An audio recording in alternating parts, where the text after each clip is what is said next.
사도행전 16장 31절 말씀입니다. 주 예수를 믿으라. 그리하면 너와 내 집이 구원을 받으리라. 아멘. 문제가 생겼을 때 그 문제를 해결해 나가다 보면 점점 꼬이면서 수렁으로 더 빠져드는 느낌이 있을 때가 있습니다. 문제가 해결되기는커녕 복잡하게 꼬이면서 난간에 봉착하게 됩니다. 꼬이면 꼬일수록 뭔가 일이 더 복잡하게 되는 것이죠. 문제가 해결될 기미는 보이지 않은 겁니다. 이럴 때 대부분 사람들이 생각하는 것이 있습니다. 기본으로 돌아가자. 원점에서 다시 생각해보자. 무엇이 문제인지 처음으로 돌아가서 생각해보자. 대부분 그렇게 생각합니다.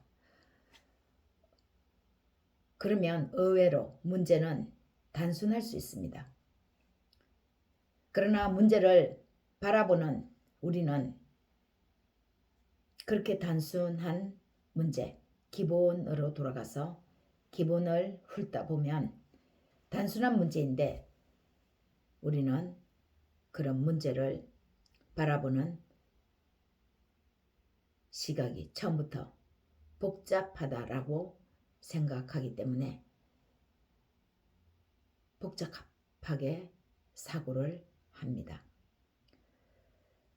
문제를 이미 크게 과도하게 해석해 나가기 때문에 이미 문제는 우리의 생각 속에서 커져 있습니다. 실제로 일어난 문제보다 우리가 그 문제를 바라보는 시각이 더 문제를 크게 한다는 그런 의미입니다. 신앙이란 뭐라고 생각하십니까? 신앙의 대상을 믿는 것이죠. 내 생각을 버리고 내가 바라보는 그 시각을 없애고 순전히 내가 믿는 그 대상을 있는 그대로 바라보는 것이 바로 신앙입니다. 그런데 우리는 대부분 그 바라보는 대상에게 자신도 모르게 자기 안에 있는 생각으로 자신의 모습으로 그대로 그 대상을 바라보는 경향이 있습니다. 그러면 신앙은 그 대상을 믿는 것이 아니라 바로 내 생각이 가미된 그 대상을 믿는 것이죠. 믿음에 불순물이 들어있는 것입니다. 유대인은 하나님을 믿는다고 하는 사람들이기 때문에 이들은 표적을 찾고 구합니다. 하나님은 사람이 아니기 때문에 기적을 일으키시는 분이시니까요. 대신 헬라인들은 어떻습니까? 이들은 최고의 지혜자들을 숭배합니다. 그래서 자신들 또한 그런 지혜를 얻고자 하므로 그런 곳이면 무조건 달려갑니다. 그리고 배우려고 합니다. 듣고 배웁니다. 유대인은 표적을 구하고 헬라인은 지혜를 찾죠. 유대인들이 구하는 표적, 헬라인들이 찾는 지혜, 그것은 단 하나이고 똑같은 것입니다. 그들이 찾는 것은 각각 다른 모양, 다른 모습인 것 같고 다른 것 같지만 이들이 찾는 것은 하나라는 거죠. 같은 것입니다. 최고의 표적이시자 단 하나의 지혜이신, 최고의 지혜이신 예수 그리스도가 바로 이들이 찾는 그 표적이고 그 지혜입니다. 이들은 자신들이 아주 대단한 것을 찾고 배운다고 생각합니다. 그래서 신앙을 동원하고 이성을 사용한다고 생각하고 끊임없이 표적을 찾고 이성을 찾아서 지혜를 찾는 것입니다. 그러나 그들이 구하고 찾는 표적과 지혜는 그들 곁에 아주 가까이에 있었습니다. 멀리 있는 것이 아니라 그들 곁에 그들의 삶 속에 그들이 함께하고 있는 사람들 틈에 있었습니다. 그들은 하나님이 보내신 이 예수를 그리스도로 인정하지 않았고 믿으려 하지 않았습니다.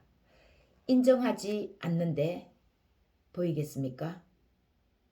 내가 보려고 할 때 보이는 것처럼 내가 보지 않으려고 작정하면 아무리 볼 수 있는 것을 앞에 갖다 놓아도 보이지 않는 법입니다. 진정한 마음의 눈으로 보지 않기 때문에 이 육신의 눈으로는 그냥 흘려 보내고 마는 것입니다.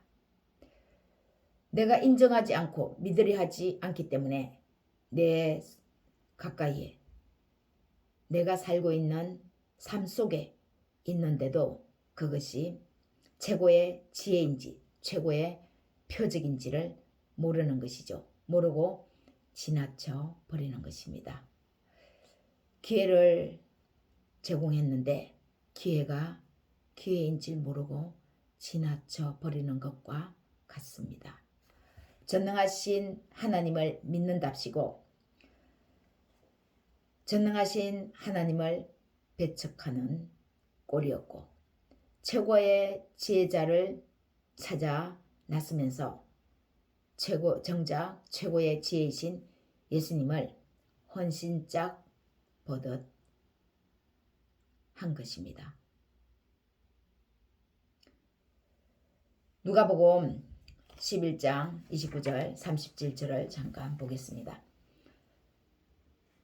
무리가 모였을 때 예수께서 말씀하시되 이 세대는 악한 세대라 표적을 구하되 요나의 표적밖에는 보일 표적이 없나니 요나가 니느웨 사람들에게 표적이 됨과 같이 인자도 이 세대에 그러하리라. 요나가 누구입니까? 니느웨 망해가는 무너져가는 니느웨 성에 가서 그들을 하나님의 말씀을 전하라고 그들에게 보냈을 때 그것을 순종하지 않고 다시스로 가다가 풍랑을 만나서 자신을 물에다가 던질 때 물고기가 요나를 삼키면서 요나가 밤낮 3일을 물고기 뱃속에서 있었다가 살아나왔죠. 3일 만에 기적입니다. 죽은 지 3일 만에 요나가 다시 살아난 것입니다. 그리고 요나를 통해서 니느웨 성은 하나님 앞에서 구원을 얻습니다. 요나의 표적. 예수님이 3일 만에 죽었다가 살아나신 예수님. 하나님을 너희들이 정작 믿느냐? 진짜 표적을 찾느냐?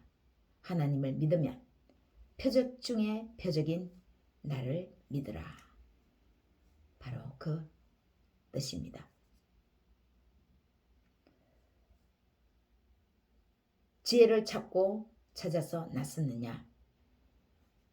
하나님의 지혜, 전능하신 지혜, 그것보다도 더한 지혜가 어디 있느냐? 그 지혜가 바로 지혜가 나다. 나를 믿어라. 입니다.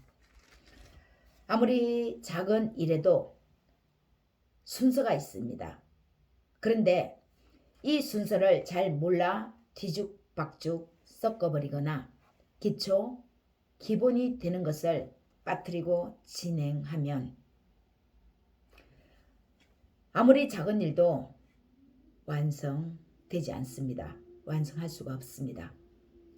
또 설령 완성한다 할지라도 그 일은 언젠가 탈이 납니다. 제대로 된 완성이 아니기 때문이죠. 가장 중요한 기본이 되는 것을 만약에 빠뜨렸다면 그 완성됨이 언젠가는 무너진다는 것입니다. 큰 위기가 닥쳤을 때 무너지는 것이죠. 지탱할 힘이 없습니다. 그 위에가 이미 너무 약해져 있기 때문이죠. 튼튼하게 받쳐주는 기본이 빠져 있으니까요. 소위 솔로몬 성전이라고 하는 예루살렘 성전은 무려 46년 동안에 걸쳐서 완성이 됐습니다. 성전 건축하는데 솔로몬 성전 건축이 46년 동안에 지어졌다는 것이죠. 시간으로 따지면 엄청난 시간이 소요된 것입니다. 얼마나 웅장하게 지어졌겠습니까? 얼마나 위대하게 감히 사람이 지은 성전, 그 성전이 얼마나 위대하게 지어졌겠습니까? 무려 46년 동안에 지어졌으니까요. 그러나 이 성전은 그리 튼튼하지 못했습니다. 기초가 부실했습니다. 기본을 완전한 것으로 세우지 못했으므로 언젠가는 무너져 버릴 그런 성전이었습니다. 자기 자신들은 46년 동안에 열과 성을 다해서 튼튼하게 지었다고 생각했겠지만 그렇게 열과 성을 다해서 지은 그 성전에는 기본이 튼튼하지 못했습니다. 튼튼할 수가 없었습니다. 언제 누구에 의해 무너지느냐가 관건이지 무너지는 건 예견되어 있었습니다. 기정사실이라는 것이죠. 무너지는 건요. 언제 무너지는 것인지 누구에 의해 무너질 것인지 무엇에 의해 무너지는지가 관건이지 무너지는 건 예견되어 있었다는 것입니다. 타락한 인간에 의해 지어진 부실 공사였으므로 무너질 수밖에 없었죠. 솔로몬의 부가 예루살렘 성전을 건축했다면 솔로몬의 부가 몰락하는 순간 예루살렘 성전은 무너지는 것이 당연합니다. 솔로몬보다 더 큰 이가 나타날 때 그 성전은 솔로몬의 부와 함께 무너지는 것입니다. 사랑하는 여러분, 여러분 마음에 어떤 집을 짓고 있습니까? 사람에 의해, 환경에 의해 무너질 그런 집입니까? 아니면 어떤 환경에도 흔들리지 않을 영원한 집입니까? 바울과 실라가 전도하다가 유대인들에게 잡혔습니다. 로마 군대의 앞잡이 노릇하는 유대인들은 바울을 잡음으로 먹고 사는 문제를 해결했다고 보았습니다. 식민을 사는 로마인들에게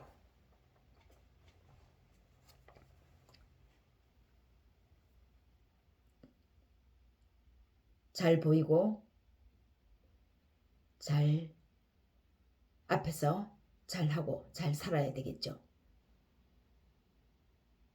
그들의 마음에 들지 않는 소리를 안 하고 그런 행동 안 하고 그들의 마음에 맞는 삶을 살아야 합니다.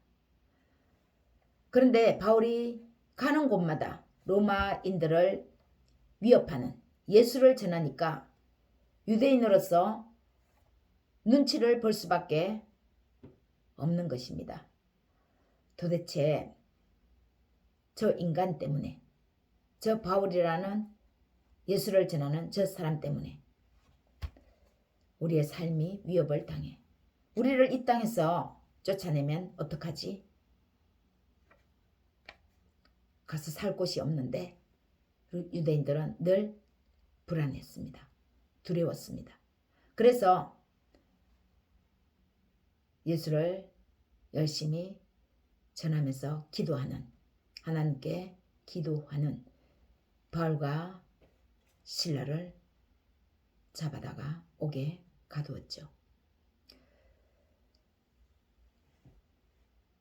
한밤중에 바울과 실라가 옥에 갇혀서 하나님 앞에 기도하고 하나님을 찬송하는데 옥문이 열렸습니다.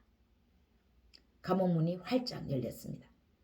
손과 발에 매여 있던 것들이 다 풀렸습니다. 쇠사슬이 풀린 것이죠.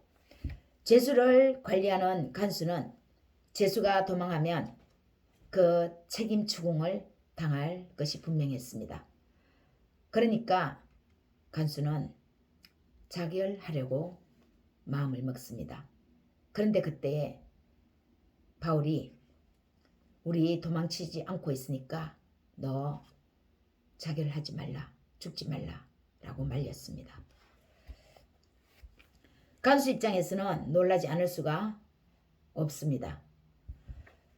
기도하고 하나님을 찬송했는데 갑자기 멀쩡한 감옥문이 활짝 열리더니 더 신기한 건 감옥문이 열렸으면 죄수들이 도망하는 건 인지상정입니다. 그런데 죄수 바울이 도망치지 않고 있었던 것입니다. 도망칠 수 있음에도 도망치지 않고 오히려 죽으려고 하는 자신의 생명을 살렸으니 얼마나 간수가 놀랬겠습니까? 기적이 일어났습니다. 기도하고 하나님을 찬송하니까 꼭꼭 닫혀있던 문, 감옥문이 활짝 열리는 것이었습니다. 간수가 볼 때 분명 기적이었습니다. 엄청난 사건이었는데 이 사건을 어떻게 대해야 하는지 간수는 이때 마음이 복잡했을 것입니다. 이 대단한 일에 자기 자신이 어떻게 해야 할지 몰라서 바울에게 묻습니다. 선생들이여, 내가 어떻게 해야 구원을 얻으리까? 바울이 말합니다. 주 예수를 믿으라. 그리하면 너와 내 집이 구원을 얻으리라. 간수가 복잡하게 생각하는 그 문제를 아주 기본 예수를 믿으라는 것입니다. 다른 대단한 표적, 구구절절 설명하지 않았습니다. 그냥 예수 믿으면 된다고 하는 것입니다. 예수 믿으면 기적이 일어난다고 하는 것입니다. 예수님이 기적이고 예수님이 표적이라는 것입니다. 30년을 열심히 교회 다니면서 앞만 보고 달려왔는데 뭔가 풀리지 않습니까? 그럼 진짜 무엇을 믿기나 한 건지 곰곰이 생각하게 될 겁니다. 또 그 믿은 무엇이 진짜 무엇이었는지 다시 한번 회의감에 빠져들든지 아니면 진지하게 내가 믿은 것이 진짜 예수를 믿은 건지 생각해 보게 됩니다.